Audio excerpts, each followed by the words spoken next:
Hello guys, आज हम आपको एक कहानी सुनाएंगे। पीली दीवारें। क्या पति की गलतियों की सजा खुद को देगी आबा? अजय के व्यवहार से तंग आ चुकी उसकी पत्नी आबा एक रोज घर छोड़कर चली गई। क्या अजय को उसके चलने के बाद अपनी गलतियों का एहसास हो पाया? तुम कोई भी काम ठीक से कर ही नहीं सकती। सब्जी में नमक कम है, दूध में चीनी ज़्यादा है और रोटियां तो ऐसी लग रही हैं जैसे 2 दिन पहले की बनी हो। अजय इतनी जोर से चिल्लाया कि रसोई में काम कर रही उसकी पत्नी आबा के हाथ से बर्तन गिर गए। बर्तनों के गिरते ही अजय का पारा 7वें आसमान पर पहुंच गया। जाहिर औरत किसी भी काम को करने का सलीका नहीं है। कहने को तो एमए पास है, नौकरी करती है, पर एकदम है गवार। कभी अपने अंदर भी झांक कर देखो कि तुम कैसे हो। हर समय झगड़ता रहते हो। बात करने तक का सलीका तुम में नहीं है। माना मैं बुरी हूँ, पर अपने 10 साल पुराने दोस्त विक्रम से किस तरह रूठे हुए हो यह सोचा कभी? वह 6 बार घर आ चुका है, पर उससे बात करना तो दूर, तुम उससे मिल तक नहीं सकते। ऐसे नहीं निभाए जाते रिश्ते, उनके लिए त्याग करना ही पड़ता है। आबा ऑफिस जाने के लिए तैयार होते हुए बोली। उनकी शादी को 2 साल हो गए थे, पर एक भी दिन ऐसा नहीं गया था जब अजय ने झगड़ा न किया हो। मुझसे ज़्यादा बकवास करने की ज़रूरत नहीं है। मुझे किसी की परवाह नहीं है। तुम अपने आप को समझती क्या हो? यह भाषण देना बंद करो। मैं भाषण नहीं दे रही हूँ अजय, सिर्फ तुम्हें समझाने की कोशिश कर रही हूँ कि हमेशा अकड़े रहने से कुछ हासिल नहीं होता। ऐसा कहकर तुम हर किसी को अपने से दूर कर लोगे। इंसान को अपनी गलती भी माननी चाहिए। बड़ी आई मुझे समझाने वाली, मुझे चीख मत दो। मैं कभी कोई गलती नहीं करता, और अगर तुम्हें इतनी ही दिक्कत हो रही है तो तुम भी जा सकती हो। मुझे किसी की परवाह नहीं है। बड़बड़ाते हुए वह घर से बाहर निकल गया। आबा सकते में आ गई। क्या कह गया था अजय? वह 2 वर्षों से उसे बर्दाश्त कर रही थी, क्योंकि उसे उम्मीद थी कि अजय के स्वभाव में कभी तो बदलाव आएगा और वह अपने रिश्तों की कदर करना सीख जाएगा। लेकिन अजय था कि हर किसी से लड़ाई करने को तैयार रहता था। कोई भी बात अगर उसके मन की नहीं होती थी तो वह भड़क उठता था। लेकिन आज तो हद ही हो गई। आखिर वह कहना क्या चाहता था? आबा कुछ देर तक खड़ी सोचती रही और फिर उसने निर्णय करने में पल भर भी देरी नहीं की। अजय ऑफिस से फिल्म देखने चला गया। फिर रात को देर से घर लौटा तो घर उस समय अंधेरे में डूबा हुआ था। यह देख उसे झंझाट हुई। पता नहीं क्या समझती है अपने आप को। मेरे आने से पहले ही सो गई। कम से कम बालकनी की ही लाइट जलाकर छोड़ देती। अपनी आदत के अनुसार अजय बड़बड़ाया। फिर काफी देर तक कॉल बेल बजाने के बाद भी जब दरवाजा नहीं खुला तो उसने डुप्लीकेट चाबी से दरवाजा खोला। आबा घर पर नहीं थी। हर तरफ एक सन्नाटा बिखरा हुआ था। ऐसा पहली बार हुआ था कि आबा उसके आने के समय घर पर न थी। तो क्या आबा सचमुच घर छोड़कर चली गई है? पल भर को उसे अजीब लगा, लेकिन फिर वह सामान्य हो गया। जाती है तो जाए, मैं उसके नखरे तो उठाने से रहा। अपने आप 1-2 दिन में वापस आ जाएगी। वह बड़बड़ाता और उस रात भूखा ही सो गया। दिन, हफ्ते और फिर महीने बीतते गए, पर आबा नहीं लौटी। न ही अजय ने उसे बुलाने की कोशिश की। इस बीच उसने विक्रम को कई बार फोन किया, पर उसने बिना बात किए ही फोन काट दिया। ऑफिस के अपने एक सहयोगी से जब उसने विक्रम के व्यवहार के बारे में जिक्र किया तो वह मुस्कुराया और अपनी सीट पर जा बैठ गया।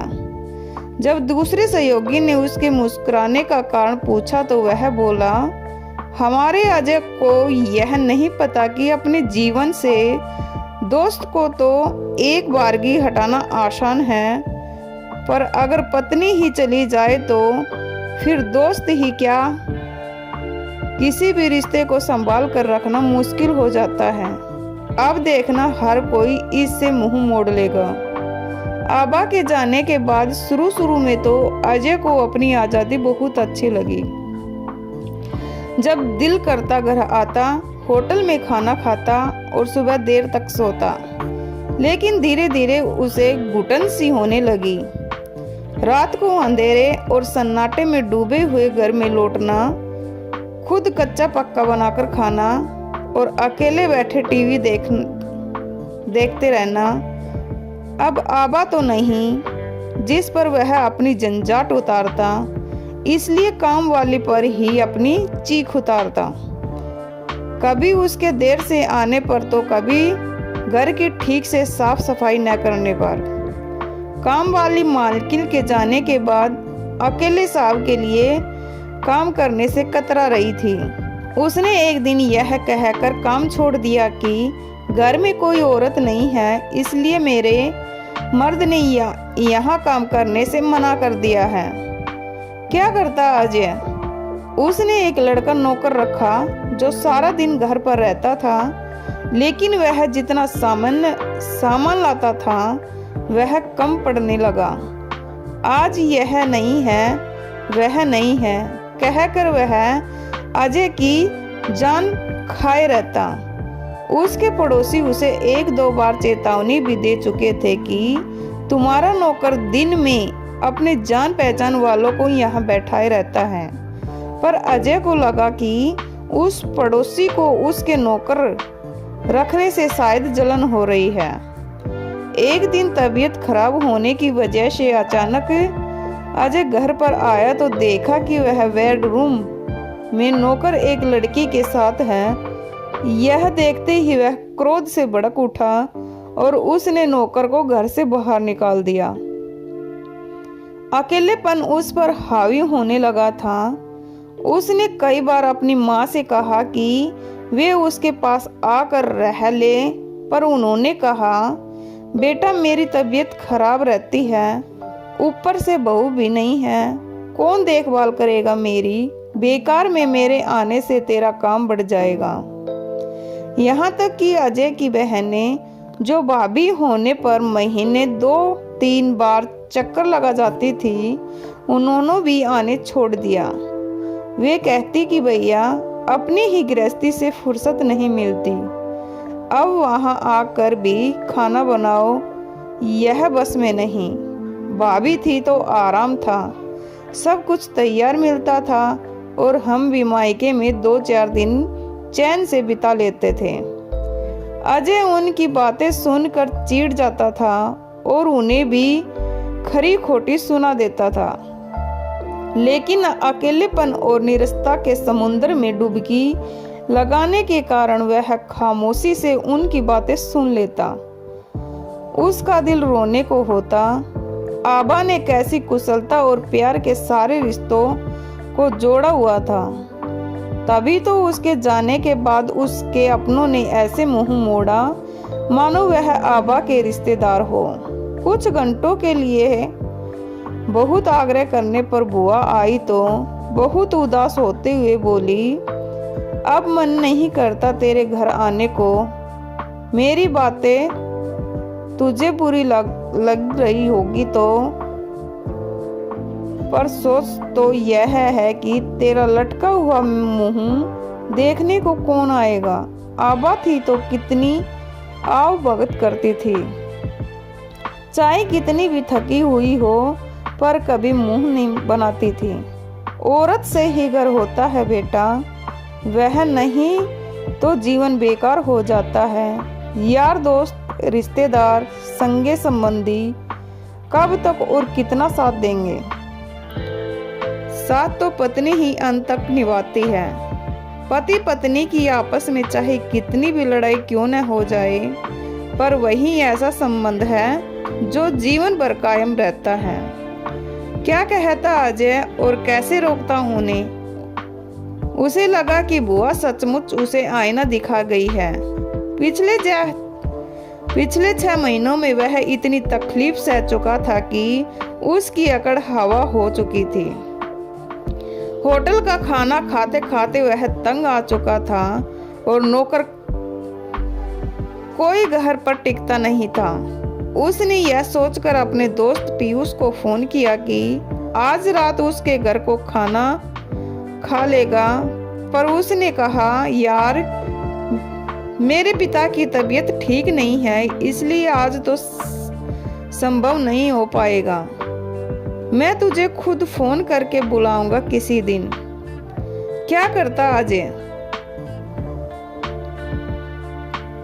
रेस्तरां में ही खाने गया। वहां देखा कि पीयूष अपने परिवार के साथ आया हुआ है। एक कसक सी उठी उसके मन में कि उसके दोस्त भी उसे घर नहीं बुलाना चाहते। पीयूष ने भी उसे देख लिया था, इसलिए अगले दिन फोन करके उसे बुलाया। यार क्या करूं, तेरी भाभी कहती है कि अजय अकेला आकर क्या करेगा। उसे भी बहुत अनकन्फिडेंट फील होता है। आवा थी जो कंपनी मिल जाती थी। ट्राई टू अंडरस्टैंड, फैमिली वाले घर वाले, अकेले आदमी का आना जरा अखतरा है।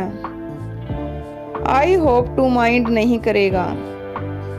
अब वह पहले वाला अजय तो नहीं रहा जो बुरा मानता। अकेलापन, दिन रात का तनाव और ठीक से खाना न मिल पाने के कारण उसकी सेहत लगातार गिरती जा रही थी। आए दिन उसे बुखार हो जाता। उसे महसूस हो रहा था कि थकावट उसके शरीर में डेरा डालकर बैठ गई है। बाहर का खाना खाने और पानी पीने से उसके लीवर पर असर हो गया था। अब वह हालात हो गई थी कि वह कुछ भी खाता तो उल्टी हो जाती या फिर पेट दर्द से वह कहराने लगता। डॉक्टर का कहना था कि उसे जॉन्डिस हो गया है। तब से उसे लगने लगा कि उसकी जिंदगी की तरह जैसे हर चीज पीली और मटमैली सी हो गई है। उसकी हालात पर तरस खाकर एक दिन पीयूष अपनी बीबी सहित उससे मिलने आया। उसकी बीबी चाय बनाने रसोई में गई तो देखा कि हर चीज अस्त व्यस्त है। बदबू से परेशान वह चाय की पत्ती ढूंढती रही। हार कर अजय को ही उठकर चाय बनानी पड़ी। फुरफुराते हुए वह पीयूष से बोली, यहाँ मैं और एक पल के लिए भी ठहर नहीं सकती। घर है या कूड़े का ढेर। अजय ने सुना तो मन सोच कर निढाल होकर पलंग पर लेट गया। किसी से शिकायत करता, गलती तो उसकी ही थी। आबा को कब से उसने मान दिया था, हर समय उसे धुतकारता ही रहता था। उसके जाने के बाद हर किसी ने उससे मुंह मोड़ लिया था। आखिर क्यों कोई उसे बर्दाश्त करे। एक वही भी थी जो उसकी हर ज्यादती को सहकर भी परवाह करती थी। हर काम उसे परफेक्ट ढंग से किया मिलता था, पर तब वह कमियां ढूंढता रहता था। उसका गला सूख रहा था। जैसे तैसे उठा तो सामने लगे शीशे पर एक नजर गई। आंखें अंदर घुस गई थी। दाढ़ी बड़ी हो गई थी। दुर्बल शरीर से निकल हड्डियां जैसे कि उसकी बीबी का उपवास उड़ा रही थी। पसीने से नहाकर वह सारी खिड़कियां खोल दी और पानी पीने के लिए फ्रिज खोला। खाली फ्रिज उसका मुंह चिढ़ा रहा था। उसकी रोशनी को देख डर से उसने आंखें बंद कर ली। उसे याद आया कि आज सुबह उसने पीने का पानी भी नहीं भरा। कांटे उसके गल में चुभने लगे और वह उस चुभन के साथ रसोई में खड़ा पीली हो गई दीवारों को देखने लगा। वह पीलापन उसे धीरे धीरे अपने शरीर और मन पर हावी होता महसूस हुआ। उसे लगा कि एक बोझिल पलकों पर मानो पीली दीवारों कतरा कतरा उतर रही है।